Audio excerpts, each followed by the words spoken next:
बड़ी खुशी की बात है। आइए सदगुरु महाराज जी का बुलंद स्वर में 3 बार जय घोष करेंगे। 3 बार इसलिए करेंगे क्योंकि प्रत्येक मानव तेरे तापों से तर्पित है।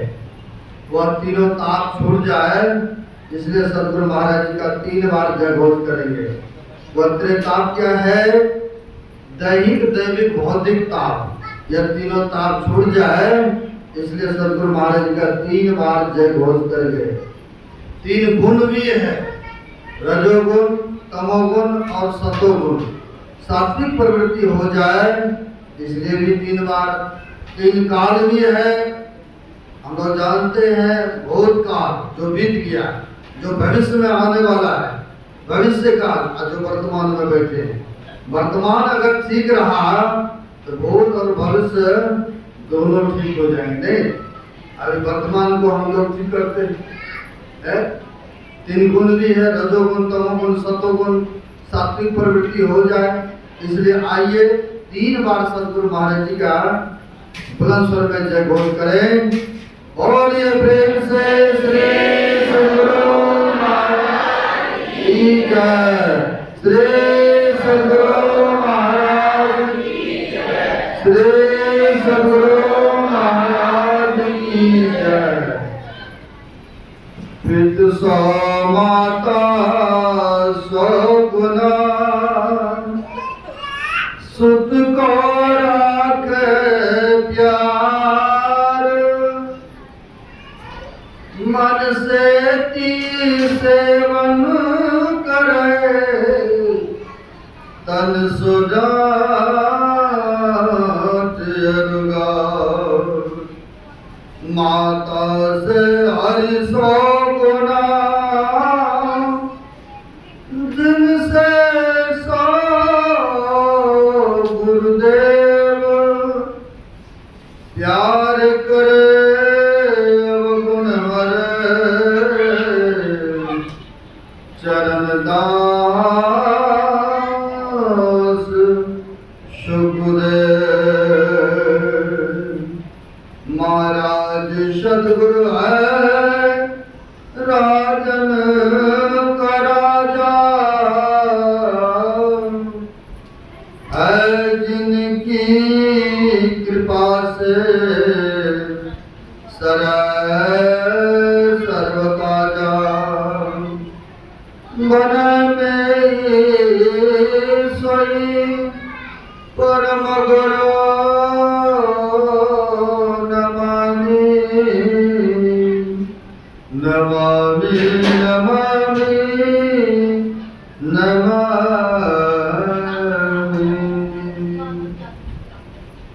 प्रातः स्मरणीय श्री भूषित परमाराध्य सदगुरु महाराज, जो कि जन में कण में व्याप्त हैं।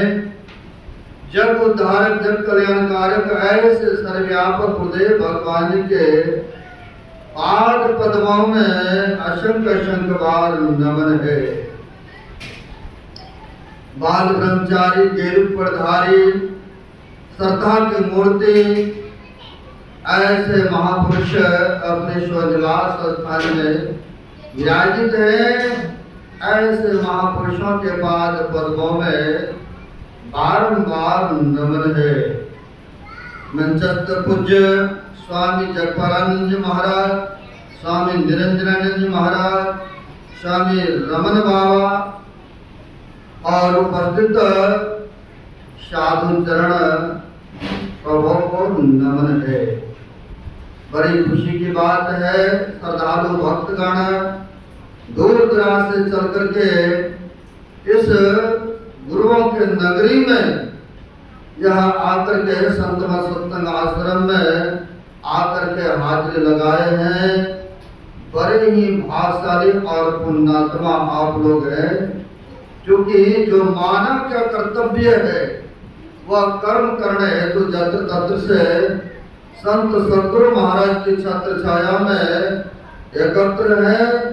सौभाग्यशाली है, बड़े भाग्यशाली है। आप लोग धर्म सभा में बैठे हैं। अभी हम लोग पवित्र ग्रंथ से 9 प्रकार के भक्ति के संबंध में सुने हैं।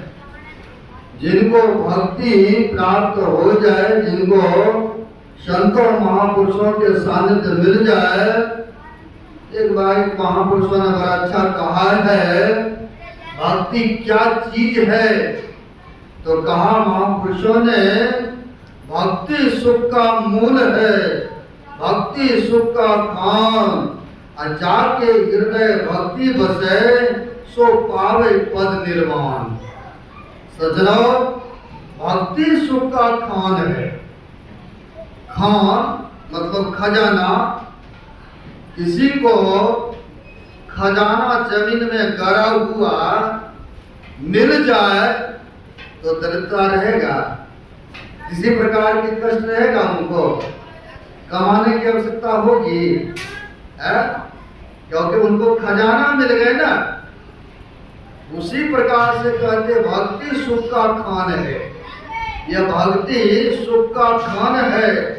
जो भक्ति रूपी को अपना लिया तो कहते उनको सुख का खान मिल गया, यानी भंडार मिल गया। अब आप कहेंगे महाराज हम तो भक्ति भी कर रहे हैं, दान पुण्य भी कर रहे हैं, जहाँ तक होता है सत्कर्म भी कर रहा हूँ, साधु संतों की सेवा भी करता हूँ, अब फिर भी तो दुख हमारे पीछे ही लगा हुआ। कई भक्त ऐसा भी कहते हैं आकर के, महाराज जो मदरा पीते हैं, जो मीट मांस अंडा खाते हैं, वो तो बड़े मजे में है, शराब पी करके लोगों को ठगी ठोरी करते वे जीवन व्यतीत करते हैं। अब बड़ी सुखी है, हम लोग तो दान पुण्य पूजा पाठ सुमरन भजन सब करते फिर भी दुखी। इसका भी रीजन है सज्जनों, इसका भी वजह है, इसका भी कारण है। जो हम लोग पीछे कमाए हैं वो अभी मिल रहा है। जैसे फसल लगाते हैं, अब फसल अभी लगाए तो तुरंत तो नहीं ना फलता है, 6 महीना तक तो प्रतीक्षा करना पड़ेगा ना। जैसे जीरी लगाया खेत में, हमारे पवन बाबू आए श्रद्धालु भक्त है, इन्होंने भी 5 किला जीरी लगाए। और जीरी लगाए तो जदे तो नहीं निकल जाएगा, समय आएगा खेत में पानी देना पड़ेगा, खाद देना पड़ेगा, समय समय पर स्प्रे करना पड़ेगा, और तब समय आने पर तब ना फलीभूत होगा, यानी टाइम तो लगेगा। उसी प्रकार से हम लोगों ने जो पिछला ऐसा कुछ कर्म बना है जिसके फलस्वरूप अभी मिल रहा है। पीछे क्या कर्म किए हैं यह तो नहीं है ना पता है सज्जनों, पिछला कर्मों का कोई पता नहीं है। हो सकता अशुभ कर्म बना हो, इसलिए हमें अभी दुख मिल रहा है। अभी जो शुभ कर्म कर रहे हैं, सत्कर्मों को कर रहे हैं, धर्म काम कर रहे हैं, ये आगे चल के फलीभूत होगा। जैसे जमीन में तो डाले एक दाना समय आने पर देखिए अनेकों हो जाते हैं नहीं। उसी तरह से धर्म रूपी बीज को बो रहे हैं अभी, यानी फसल को लगा रहे हैं, और समय आने पर फलीभूत होगा। धीरज रखना चाहिए, विश्वास रखना चाहिए, समय आने पर फलीभूत होगा। समय का इंतजार करना चाहिए सज्जनों। तो कहते हैं भक्ति सुख का खान है, भक्ति सुख का मूल, यानी जिनको भक्ति अंतःकरण में विराजित हो गए तो कहते हैं पावे पद निर्वाण। निर्वाण मतलब अभी सुन रहे थे ना, 9 प्रकार के भक्ति को सुने, 6 प्रकार तक चले गए। क्षरदम शील विरति बहुकर्मा नित्य निरंतर सज्जन धर्म, यानी सज्जन का धर्मों में व्यक्ति को आना चाहिए, उनके सानिध्य करना चाहिए, यही सज्जन व्यक्ति का कर्तव्य है। और इंद्रियों को दमन करना चाहिए। यह नहीं कि मन जो कहा वही करो। मन तो रोज कहता बाजार में बढ़िया बढ़िया खाएं, नहीं, लेकिन जेबों में माया भाव रहेगा तो ना चलेगा। जेब में आइए नहीं तो कैसे है? कहीं आ भी जाता है तो देखिए ना, जा करके होटले में खाएंगे है, खाता है गरिष्ठ चीज, अब पेट में बीमारी पकड़ता तब कहता गड़बड़ हो गया। सज्जनों, जितना सात्विक ग्रहण करेगा उतना ही मन भी सात्विक होगा। जब मन सात्विक होगा तो इंद्रियों पर दमन होगा, इंद्रियों को दमन करेंगे। तो कहते हैं महापुरुष, अगर मन को कब्जा करना चाहते तो पहले खान पान को संभालना पड़ेगा, है ना, अब तो भक्ति में आगे होना पड़ेगा। सज्जनों, कहते हैं सातम सम वही मैं जग देखा, अब मौत अधिक संत कर लेखा। भगवान राम ने माता सबरी से ये नहीं कहा, हे सबरी तुम मेरा दर्शन कर लिया बस तुम्हारा काम संपन्न हो गया, ऐसा नहीं कहा। उन्होंने कहा हमसे भी अधिक करके संतों को मानना, मौत अधिक कर संत कर लेखा, यानी हमसे भी अधिक करके तुम संतों को मानना। क्यों ऐसा कहा? इसलिए कहा कि संत महापुरुष, ये देखते हैं इतने सारे संत उपकार के लिए ही तो आए हैं ना। संत उदय संतत सुखकारी, अब भी सुखद जिम हिंदू तुम्हारी।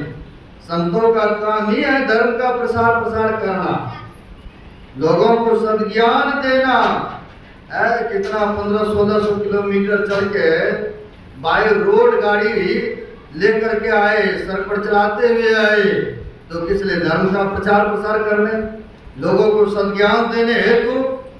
तो उसी प्रकार कहते संतों का अवतार ही लेते हैं ये जनमानव को कल्याण करने हेतु। तो कहते हैं वहां पर राम भगवान, हे सबरी हमसे भी अधिक करके संतों को मानना है। अब संत को कह रहे हमसे भी अधिक करके मानना।